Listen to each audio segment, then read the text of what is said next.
Itu bermula dari bulan Maret. Maret 2024. 2024. Wah, Ya, masih hangat ya? Oh masih Bang. Ya. Bulan Maret itu kalau saya tidak salah itu bulan Ramadan. Iya. Bulan suci kalau di Aceh itu bulan suci itu bulan yang sangat mulia lah kita bilang. Dan mohon maaf, awal mula terjadinya itu di bulan suci Bang. Di bulan suci. Di bulan suci. Di mana kejadiannya? Di malam lagi Bang. Di malam. Nah. Jadi kejadiannya itu di wilayah Kota Banda Aceh, keliling-keliling, menggunakan yang namanya kendaraan, jalan-jalan, mengambil kesempatan lah pada saat kejadian. Itu bulan Maret Bang. Bulan Maret, kemudian April komunikasi, dan itu berulang itu. Jadi ketika bulan Juni itu oleh si suami, jadi masuklah telepon.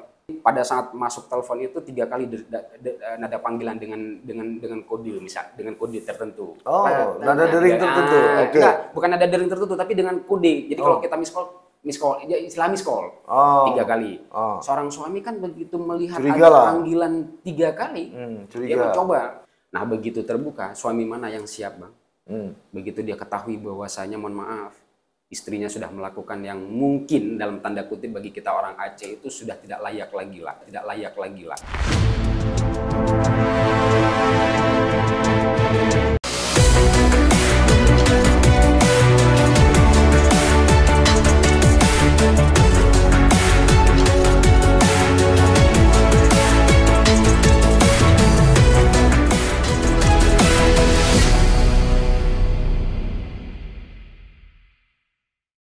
Jangan lupa like, komen, dan subscribe.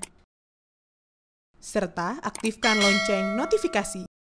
Assalamualaikum warahmatullahi wabarakatuh. Sahabat Sisi Lain, kembali kita bertemu malam ini membahas soal isu-isu sosial, budaya, politik, dan ekonomi.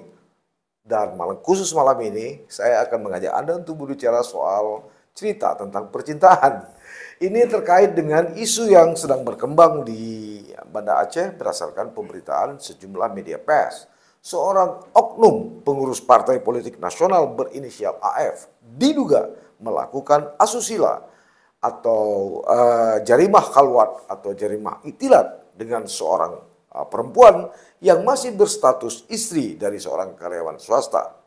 Kasus ini kemudian menjadi besar dan menarik perhatian karena oknum anggota DPR ini, mantan anggota DPR ini atau mantan ketua DPRK Banda Aceh ini terpilih kembali menjadi anggota DPR Aceh periode 2019-2024 mendatang.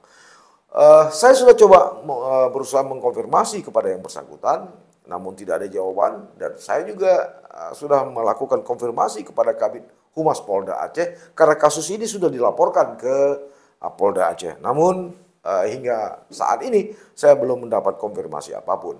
Untuk mengetahui lebih jelas tentang ini, saya justru mengundang kuasa hukum dari pelapor atau kuasa hukum dari AA. Beliau adalah Elizar Rusli, SH.MH.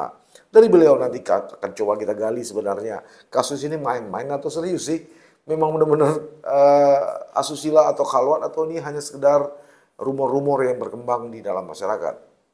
Ya, langsung saja kita mulai, tapi sebelumnya saya berharap jika program ini menarik buat Anda, silakan di like, di subscribe, dan di komen.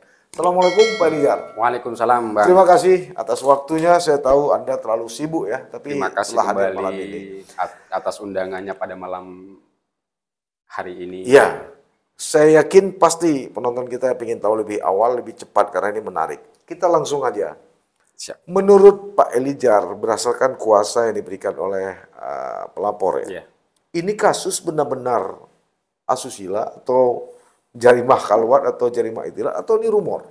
Ya, jadi begini Bang, saya coba jelaskan dulu kronologis karena gini, nanti jangan sampai orang berpikir ini main-main ini. Ini perkara ece-ece ini. Karena ini menyangkut masa depan rumah tangga orang. Jadi saya harus jelaskan secara detail bagaimana cerita dari klien saya pada saat dia bertemu dengan saya, pada saat dia menceritakan bagaimana hidup keluarganya saat ini setelah terjadinya yang namanya jarimah khalwat yang diduga dilakukan oleh oknum yang berinisial AF tadi yang sudah disebutkan tadi. Saya coba ceritakan dulu. Itu bermula dari bulan Maret. Maret 2024. 24. Wah, ya, masih hangat ya? Oh, masih, Bang. Ya. Bulan Maret itu kalau saya tidak salah itu bulan Ramadan. Iya. Bulan suci kalau di Aceh itu bulan suci itu bulan yang sangat mulia lah kita bilang. Dan mohon maaf, awal mula terjadinya itu di bulan suci, Bang. Di bulan suci. Di bulan suci. Di mana kejadiannya? Di malam lagi, Bang. Di malam. Ya, kalau saya bilang detail itu nanti sudah melebihi kewenangan penyidik, Bang. Tapi saya coba mendeskripsikan. Ini berdasarkan pengakuan, cerita mendeskripsikan begini. Jadi kejadiannya itu di wilayah Kota Banda Aceh, keliling-keliling, menggunakan yang namanya kendaraan, jalan-jalan, mengambil kesempatan lah pada saat kejadian. Itu bulan Maret, Bang. Bulan Maret, kemudian April komunikasi, dan itu berulang itu. Sampai 3 mungkin 4 kali berdasarkan cerita klien saya kepada saya. Apanya itu? Jalan-jalan? Jalan-jalan itulah 4 kali. Kemudian terjadilah hal yang kita sebutkan tadi yang namanya itilat, khalwat berdasarkan apa yang diatur dalam kanun jinayat. Dan kemudian komunikasi ini intens terus, berlanjut terus, Bang. Lewat apa komunikasi? Komunikasinya lewat aplikasi WhatsApp. WhatsApp. Kemudian komunikasi ini intens, kemudian sampai dengan bulan Juni. Oh, Juni 2024. Juni 2024. Jadi jangka waktunya itu memang kalau kita bilang singkat-singkat, tapi kalau kita bilang lama-lama, karena apa? Ini menyangkut dengan harkat dan martabat keluarga orang. Jadi ketika bulan Juni itu oleh si suami, jadi masuklah telepon. Nah, ini ceritanya begitu nih. Karena ini cerita dari klien. Kenapa? Dan ini juga kami ceritakan kepada penyidik untuk melengkapi laporan. Nanti kami jelaskan juga, cukup tidak alat bukti nanti kami akan jelaskan juga, Bang. Jadi pada saat masuk telepon itu 3 kali nada panggilan dengan kode, misal dengan kode tertentu. Oh, nada dering tertentu. Oke. Enggak, bukan nada dering tertentu tapi dengan kode. Jadi kalau kita miss call, ya istilah miss call. 3 kali. Seorang suami kan begitu melihat ada panggilan 3 kali, dia mencoba. Di HP istrinya itu muncul nggak nama atau tidak, nggak muncul nama, nggak muncul kode-kode apapun. Jadi yang muncul itu hanya nama, nomor. Oh, biasanya si kodo, ya, si komo, ini enggak ya? Nama yang muncul, nomor, begitu nomor yang muncul, tapi di nomor itu ada foto. Oh, iya. Ada kalau istilah sekarang ada PP atau DP lah. Muncullah yang namanya yang diduga AF tadi. Oh, berdasarkan foto itu. Ya, berdasarkan hal tersebut yang samanya suami sudah mulai menaruh curiga terhadap istrinya, mencoba mengkonfirmasi, menanyakan siapa yang telepon ini. Dibukalah, pada saat dibuka terkunci bukanya. Hanya 1 chat itu yang terkunci. Pakai sandi. Jadi terbukalah. Nah, begitu terbuka, suami mana yang siap, Bang? Begitu dia ketahui bahwasanya, mohon maaf, istrinya sudah melakukan yang mungkin dalam tanda kutip bagi kita orang Aceh itu sudah tidak layak lagi lah. Bahasa Indonesianya apa? Selingkuh? Mungkin kalau bahasa kerennya sekarang begitulah. Tapi saya nggak menganalogikan ke sana. Tapi kan ini sama-sama tahu nih. Yang diduga AF tahu dia sudah bersuami, kemudian si korban juga sudah tahu. Selanjutnya kan apa isi dari WhatsApp itu menurut pengakuan dari pelapor? Pengakuan dari pelapor, Bang, isi WhatsApp-nya itu kalau kita bilang terlalu vulgar lah bagi seorang yang memang bukan muhrim. Tapi mungkin biasa aja nggak? Misalnya kata-kata apa misalnya? Saya tidak boleh sebutkan, Bang, karena dia proses penyelidikan. Enggak, misalnya kan apa ada sayang, cintaku. Kalau mungkin bahasa itu ya, kalau orang yang sudah yang namanya kasmaran mungkin muncul kata-kata itu. Jadi dan itu tidak sekali mungkin ya? Tidak sekali, berkali-kali ya? Berulang kali. Kalau sekali mungkin biasa. Hai Beb atau hai sayang. Gitu. Tapi kalau udah berulang-ulang. Ini kan muncul chatting yang akhir bulan Juni ini kan bermula dari bulan Maret tadi, Bang.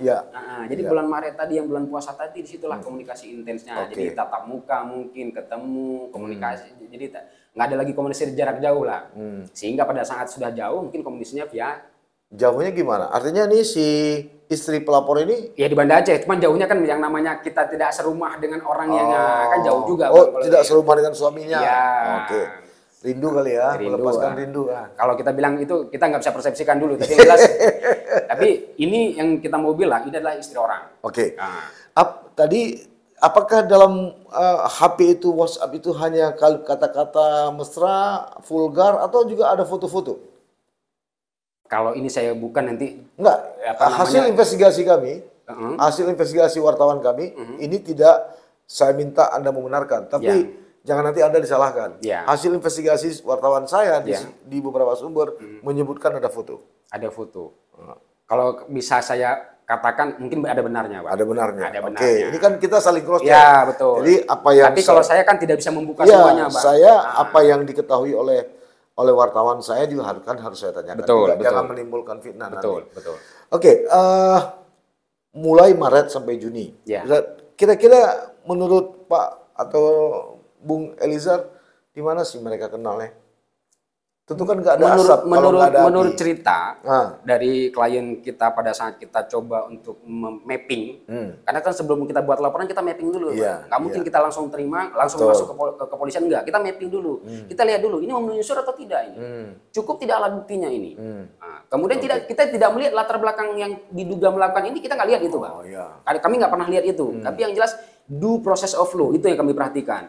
Dia merasa dirugikan, kami lihat unsurnya terpenuhi tidak, kemudian alat buktinya cukup atau tidak. Nah, kami lihat, begitu kami lihat ceritanya, kami telusuri hasil-hasil percakapannya. Kemudian barulah dia mengatakan bahwasanya awal mula proses pertemuan itu bermula pada saat, kalau saya tidak salah, ada yang namanya grup Gita Handayani. Apa? Gita Handayani, marching band. Di bawah binaan Dinas Pendidikan Aceh. Kalau saya tidak salah seperti itu, saya tidak terlalu jauh sampai ke sana, tapi bermula dari situ lah. Tahun berapa itu? Kurang lebih di bulan Maret itu, Bang. Oke. Nah, di bulan Maret, tapi sebelum bulan Maret. Jadi bulan Maret itu mungkin waktu-waktu yang mungkin memang digunakan untuk melakukan yang, maaf dalam tanda kutip, yang namanya itilat ataupun khalwat tadi. Nah, jadi bermula dari situ. Berlanjut dan besar dugaan si diduga yang melakukan yang berinisial AF ini sebagai donatur. Untuk grup yang namanya marching band tersebut. Jadi terkumpullah yang namanya orang tua, kemudian mereka mencoba mencari ceritanya begitulah. Tapi untuk lebih lengkapnya kita sudah laporkan ke kepolisian, dan kepolisian kita berharap untuk membuka hal ini sedetil-detilnya. Terus? Ya, jadi sampai dengan kemudian berlanjut komunikasinya bermula dari kalau saya istilahkan sebagai orang yang memberikan bantuan, otomatis kan orang yang meminta juga pasti berkomunikasi kan. Nah, jadi yang komunikasi intens itu sebenarnya bukan si istri dari klien kita, tapi orang lain. Nah, cuman AF ini? Enggak. Yang berkomunikasi intens dengan yang diduga AF ini bukan istri dari klien kami. Orang lain. Tapi orang lain. Nah, orang lain inilah yang mengajak istri dari klien kami. Memperkenalkan. Jadi cantola gitu ya. Kalau ini kecantol. Jadi memperkenalkan. Jadi mungkin karena sudah komunikasi, kemudian sering bertemu, kemudian ya seperti itulah kira-kira ceritanya singkat. Kemudian. Nah, Anda tadi menyebutkan ada alat bukti. Apa aja itu alat bukti? Alat bukti kemarin kita sudah melihat hasil komunikasi melalui aplikasi WhatsApp di Android-nya si istri pelapor. Kemudian juga ada komunikasi, karena ini ceritanya kan bulan Juni ketahuan tadi nih. Bulan Juni tanggal 20, hari pertama Lebaran Idul Adha. Nah, jadi pada saat ketahuan adalah komunikasi dari si yang diduga melakukan namanya jarimah khalwat tadi yang berinisial AF menghubungi nomor suaminya, nomor istrinya, istrinya si pelapor, dan yang mengangkat langsung pelapor. Nah, klien saya yang angkat. Nah, pada saat diangkat oleh klien saya disitulah muncul, mohon maaf. Untuk apa dihubunginya? Ya karena sudah ketahuan. Begitu sudah ketahuan kan sudah ribut keluarga ini, dan itu klien katanya, saya dan istrinya. Dan itu katanya ada rekamannya. Ya, kemudian kan sudah ribut ini, begitu ribut, ya otomatis yang namanya perempuan begitu suaminya tahu dia langsung berteriak histeris, kemudian dia pokoknya terjadilah hal-hal yang memang di luar dugaan kita lah antara keluarga ini. Kemudian dihubungi oleh yang diduga melakukan jarimah khalwat tadi yang berinisial AF, dihubungi. Pada saat dihubungi disitulah ada pernyataan yang kami dengar bahwasanya dia minta maaf, sudah khilaf. Nah, ada yang menyebut bahwa rumah tangga antara pelapor dan istrinya juga lagi goncang ya. Kami tidak mendalami sampai ke arah sana, tapi saya sudah pernah bertanya kepada istri si pelapor, saya bertanya, pernah tidak, misalnya kalian tidak pernah, nggak pernah, harmonis saja, cukup tidak uang, cukup selalu. Karena profesi, mohon maaf, profesi pelapor juga kalau kita bilang orang yang cukup secara finansial. Karyawan swasta lah ya. Cukup secara finansial. Sementara ini si istrinya ibu rumah tangga. Ibu rumah tangga. Masih muda ya? Masih muda. Iya, punya anak satu ya? Punya anak satu. Oh iya. Ya, saya hanya cross check aja. Dan gambarnya juga cantik ya. Oke. Biasa ya.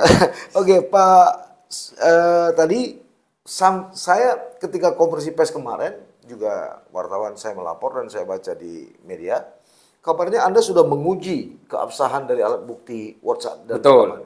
Jadi begini Bang, karena kan ini menyangkut dengan alat bukti elektronik. Sebenarnya ini sebenarnya kewenangan penyidik. Pada saat kita lapor, penyidiklah yang berhak untuk melakukan yang namanya uji. Lalu untuk apa Anda lakukan itu? Karena kami untuk meyakinkan diri bahwasanya tidak ada rekayasa terhadap alat bukti elektronik ini, maka jadi kami coba sendiri. Lebih kepada proteksi alat bukti ya. Proteksi dan mungkin mohon maaf tidak semua teman-teman pengacara paham tentang hal ini. Dia hanya percaya bahwasanya penyidik yang punya kewenangan untuk melakukan yang namanya uji lab forensik. Karena kami punya mungkin sedikit tidak banyak kami punya pengalaman di bidang itu, kami uji lab alat bukti elektronik ini hasilnya untuk membuktikan bahwasanya dia autentik dan tidak ada rekayasa. Tidak ada rekayasa. Begitu keluar surat dari Kemenfo menyatakan bahwasanya itu sah dan tidak ada rekayasa, tidak ada editan, maka dia sudah sah jadi. Jadi artinya kalimat-kalimat perkataan sayang, cintaku, semuanya itu otentik. Otentik. Tidak ada rekayasa, tidak ada hasil editan. Karena kan hari ini alat bukti elektronik itu kan bisa saja muncul tafsiran. Ini tidak sah ini. Kenapa? Bisa saja diedit oleh seseorang. Kenapa? Sekarang banyak aplikasi AI yang bisa mengeditnya. Nah, kami mencoba untuk meyakinkan diri kami, bukan orang lain. Termasuk suara ya? Ya, suara juga kami rekam juga. Kami uji juga lab forensik dan itu dinyatakan clear, tidak ada rekayasa. Setelah Anda menguji itu, Anda semakin yakin kasus ini punya unsur? Terpenuhi unsurnya menurut kami. Sebagai penasehat hukum, karena begini, kanun jinayat ini unsurnya itu sederhana. Jadi nggak ada motif. Kalau dalam tindak pidana umum ada motif. Saya kasih contoh begini, Pak. Dalam tindak pidana umum orang mencuri. Begitu dia mencuri, dia ditanya, kenapa kamu mencuri? Mungkin dia mencuri karena hanya untuk memenuhi kebutuhan perutnya. Bukan memperkaya diri. Maka ada alasan pemaaf. Kalau dalam tindak pidana umum, tapi dalam kanun jinayat tentang iktilat dan kalwat nggak dilihat motifnya. Apabila Anda sudah berdua-duaan dengan orang yang berlainan jenis bukan muhrim, apakah itu di tempat tertutup namanya kalwat, di tempat terbuka tapi sepi namanya iktilat, sudah terpenuhi unsur yang namanya apalagi pelanggaran kanun jinayat. Iya, apalagi sama-sama sudah mengetahui, menyadari sudah berumah tangga. Betul. Mungkin kalau janda atau gadis beda lagi. Ya, itu kan itu beda lagi. Tapi nggak ada motif. Nah, kalau dibilang ada motifnya, kita bisa ambil contoh. Ini mohon maaf, kita tidak ingin merendahkan yang namanya perempuan. Karena apa? Perempuan itu hari ini dilindungi benar oleh undang-undang. Anak itu dilindungi benar oleh undang-undang. Contoh kita bilang, ada seorang perempuan yang melakukan, mohon maaf dalam tanda kutip, berhubungan badan dengan laki-laki yang bukan suaminya. Tetapi perempuan ini misalnya dibayar misal. Kan motifnya ekonomi. Apakah dengan lantas motif ekonomi perempuan ini dibebaskan dalam kanun jinayat? Tidak. Tetap mereka yang namanya melakukan zina. Nah, menurut pelapor atau klien Anda, kabarnya si AF ini ada ke Medan. Untuk bertemu dengan pelapor. Mungkin komunikasi tadi. Dari komunikasi, saya hanya mendapatkan informasi dari komunikasi. Mungkin dia mencoba pada saat sebelum laporan masuk, dia mencoba untuk mendekati. Tapi kabarnya ada ke Medan, ingin bertemu dengan pelapor. Tapi maksud saya ini, yang ingin saya tanyakan, tadi ada rekaman permohonan maaf. Ya. Lalu ada keinginan untuk bertemu, menyelesaikan. Kalau itu mungkin dari abang yang lebih tahu karena investigasi. Iya, dari investigasi. Abang lebih mendalam dibandingkan kami. Iya. Artinya kan dari segi motif, ketika ada permohonan maaf kemudian ingin bertemu menyelesaikan, berarti ada dong perbuatan itu ya? Kalau saya simpulkan sementara seperti itu ya? Kalau saya simpulkan sementara. Berarti ini bukan rekayasa. Sederhananya begini, orang tidak ada salah tidak mungkin minta maaf. Kalau saya benar, merasa diri saya benar, nggak mungkin saya bilang saya minta maaf. Emang kita ini manusia, mohon maaf, manusia yang super sekali. Kita ini manusia biasa. Begitu kita merasa benar, biasanya kita pasti rongrong orang lain. Saya benar. Nah, begitu kita salah, pasti kita mohon maaf. Apalagi ini menyangkut asusila. Saya awalnya istri orang. Ya, saya awalnya ketika laporan masuk dari wartawan saya pikir ini kan sebuah cerita sinetron ya. Saya kan dibuat nama tokoh, tempat ini hanya fiktif dan kebetulan belaka. Tapi ternyata ini merupakan sinetron, tapi kisah nyata, gitu kan? Menarik nih untuk ini. Lalu bagaimana sekarang psikologi klien Anda? Psikologi klien kami hari ini sangat terganggu. apapun cerita mungkin kalau kita bilang saya tidak bisa mendeskripsikan bagaimana cara kehidupan mereka, saya karena tidak merasakan. Tapi begitu mereka bercerita kepada saya, antara mereka ini sudah tidak saling percaya lagi. Tidak percaya lagi. Kenapa? Yang namanya istri sudah melakukan hal yang, mohon maaf dalam tanda kutip, sudah mengkhianati suami. Suami mana yang siap untuk menerima istri tersebut? Tapi maaf, tapi kan tidak sampai fisik kan? Sentuhan fisik kan? Kalau saya bilang khalwat itu bersentuh fisik. Fisik. Oh, di tempat tertutup. Mungkin pegang-pegang tangan doang? Saya tidak bisa gambarkan secara sejauh itu. Tapi yang jelas khalwat itu sudah bersentuhan fisik. Khalwat. Nah, itilat sebenarnya kalau kita ingin sederhanakan, orang naik Gojek antara perempuan dan laki-laki sudah itilat, cuman bukan di tempat sepi. Tapi kalau sudah di tempat sepi, nggak mungkin dia tidak bersentuhan. Nah, dari pengakuan istrinya kepada pelapor, dia memang mengakui telah. Dalam laporan polisi saya baca itu ada bahwa istrinya mengaku telah berselingkuh dengan AF. Ya, karena ini konsekuensi mungkin, Pak. Jadi yang namanya, mohon maaf lah kita bilang, istri pada saat dia mungkin merasa bersalah terhadap suaminya, yang suaminya mungkin baik sekali, tidak pernah melakukan apapun, mungkin untuk menebus dosa-dosa, ya mungkin untuk menebus rasa salah, dia siap untuk menerima konsekuensi apapun. Nah, yang perlu kita sadari juga, Bang, sebenarnya kita pada saat kasus jinayat dan kasus kalwa dan itilat ini, walaupun yang kita lapor yang diduga melakukan adalah AF, tapi ada konsekuensi hukum juga bagi si istri pelapor. Ya, itu yang perlu kita ketahui. Jadi nggak ada tendensi bahwasanya kita menembak satu orang ini, tapi dua-duanya kena dalam penuh jinayat. Jadi kalau jambu dua-dua ya? Dua-dua jambu. Jadi mereka sudah sadar itu pada saat kami berikan advice hukum, kamu harus siap ini. Dan si istri pelapor mengatakan kalau ini memang yang terbaik karena saya sudah bersalah, ya kenapa tidak? Maknanya apa, Bang? Ini nggak ada lagi yang harus ditutupi nih. Nah, maknanya apa? Orang sudah memberikan pengakuan, nggak ada yang perlu ditutupi. Ya, artinya si SR atau istri pelapor ini kan saksi korban ya? Saksi korban. Kalau si pelaku bisa aja ngeles. Tapi kan penyidik tidak mengejar. Enggak, artinya kalau si saksi korban itu terbuka mau mengakui, nggak ada alasan lagi untuk ngeles kan? Iya. Ya, karena kuncinya memang ada di korban kan, di saksi korban. Betul. Tapi kan ini sama-sama suka ya. Pada awalnya kan sama-sama suka nih. Mungkin pada awalnya tidak. Karena apa? Mungkin pada bulan Maret itu kan mungkin tidak ada hubungan emosional. Tapi lama-lama lambat laun di Juni mungkin terjadi yang namanya komunikasi intens yang seperti Abang sebutkan tadi pada dasarkan investigasi teman-teman wartawan Abang. Tapi kalau kami melihatnya dari awal memang belum arah ke sana. Mungkin ya kita tidak tahulah mungkin ada apa di antara keduanya sehingga memunculkan yang namanya komunikasi yang memang hai gitu. Kita tidak tahu itu. Ya, tapi sayang, selamat pagi, lagi ngapain sayang gitu kan, saya lagi ini bla bla bla gitu kan. Ini luar biasa investigasi wartawan. Kita masih baru belajar investigasi. Bukan belajar lagi, ini udah senior dalam investigasi. Coba kita baca kan gitu kan. Si korban juga bilang, nggak percaya, saya lagi ketemu ini. Wah, ini. Oke, kira-kira kalau andai kata kasus ini berakhir dengan damai gimana? Kalau untuk damai, kalau saya pribadi, ini pribadi saya, tapi kan saya tidak identik dengan klien saya. Yeah. Kalau saya kira damai memang solusi yang terbaik kalau seandainya memang ini mencari kebenaran yang hakiki. Tapi klien saya tidak demikian. Oh, mungkin dia luluh. Saya tidak bisa mengatakan luluh atau tidak luluh, tapi sampai detik ini pesan beliau kepada saya, Pak, tolong saya sampai dengan detik ini belum menentukan sikap. Nah, kalau Bapak jangan buat statement yang tidak dulu. Dan saya menghargai karena itu keputusan beliau. Jadi kalau ditanya persepsi pribadi kan berbeda, tapi saya tidak identik. Jadi beliau mengatakan saya ingin proses ini dilalui dengan proses hukum terlebih dahulu. Soal nanti bagaimana itu urusan nanti lah. Nah, itu kan manusia ini kan selalu bisa dibolak-balikan hatinya, Bang. Hari ini mungkin dia ngomong A, kemudian besok 2 hari dia berubah. Mungkin sekarang masih emosional. Bisa jadi. Tapi yang jelas pesan beliau kepada saya tidak masuk wilayah. Masih dalam proses penegakan hukum. Nah, sekarang due process of law. Ya, istrinya sekarang bersama dia di Medan? Bersama ya, tidak di sini ya. Tidak, tapi komunikasi sudah memang enggak. Ya, memang siapapun akan goyang ya, akan goncang ya. Karena AF ini kan juga dari segi status sosialnya kan bukan. Nah, karena Abang ngomongin status sosial nih, jadi harapan kami juga kepada teman-teman penyidik Polda Aceh benar-benar serius. Jangan melihat status sosial seseorang lah. Karena melihat status sosial seseorang dia adalah pengurus, mohon maaf dalam tanda kutip, partai salah satu nasional yang ini, bisa kemudian perkara ini coba-coba. Jadi itu saya mohonlah kepada penyidik.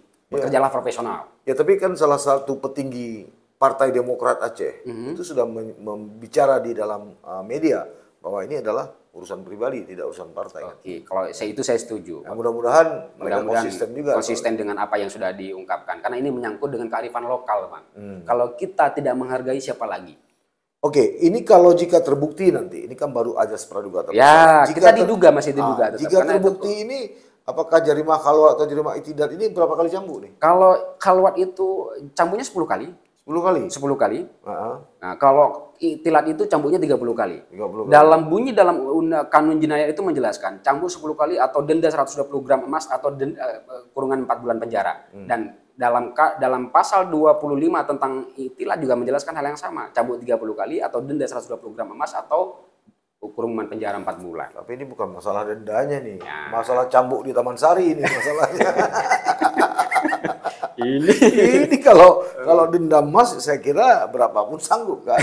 Tapi soal cambuk di Taman Sari ini kan. Enggak, kalau saya bilang tadi itulah, inilah kearifan lokal kita. Kalau seandainya bukan kita yang menjaga, siapa lagi, Bang? Kalau kemudian sebagai lawyer, sebagai kuasa hukum, Pak Eliezer merasa ya, ada sesuatu yang mencoba memutarbalikkan kasus ini gimana?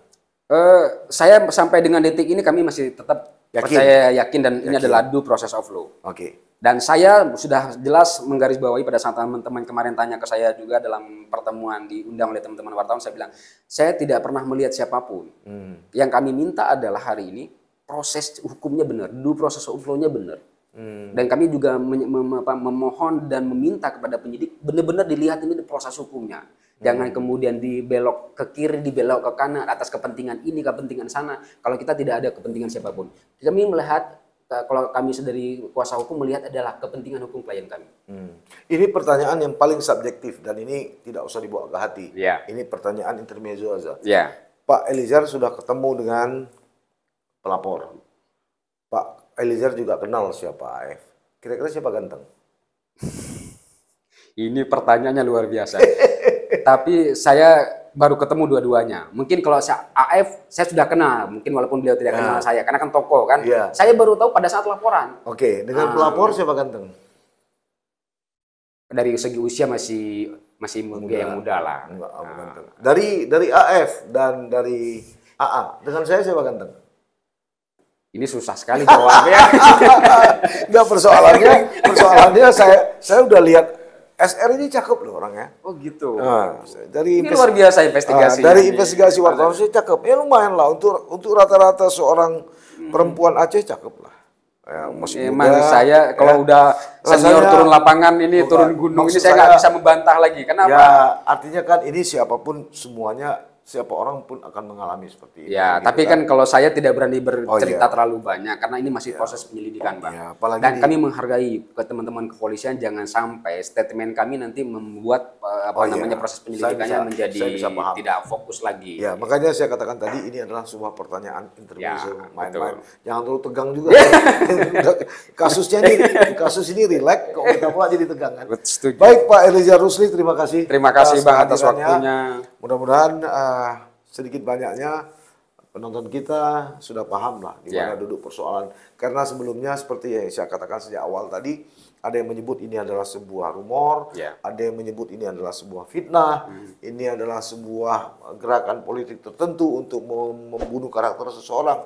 Tapi malam ini ternyata sudah lebih jelas. Ya, kita tidak bermaksud menggali-gali sesuatu yang tidak benar. Jadi saya kira inilah fungsi dari media kan, apalagi sudah. Dan kalau kita pun, saya potong sedikit Bang, kalau kita penasihat hukum ngomong berdasarkan data dan fakta. Iya, apalagi Pak Eliezer juga sudah memberikan klarifikasi melalui konferensi pers kemarin. Iya, betul. Sahabat, sisi lain itu tadi perbincangan saya.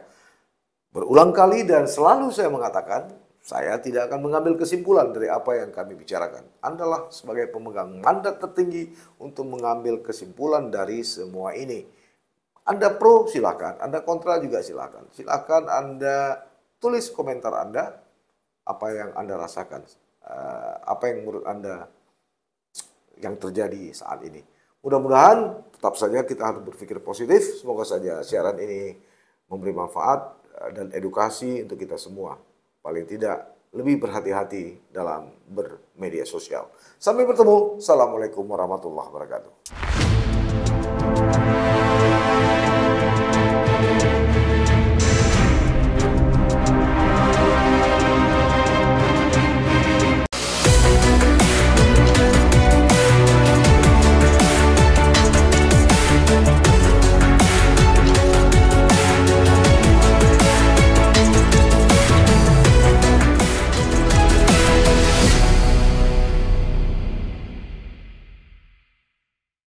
Jangan lupa like, komen, dan subscribe.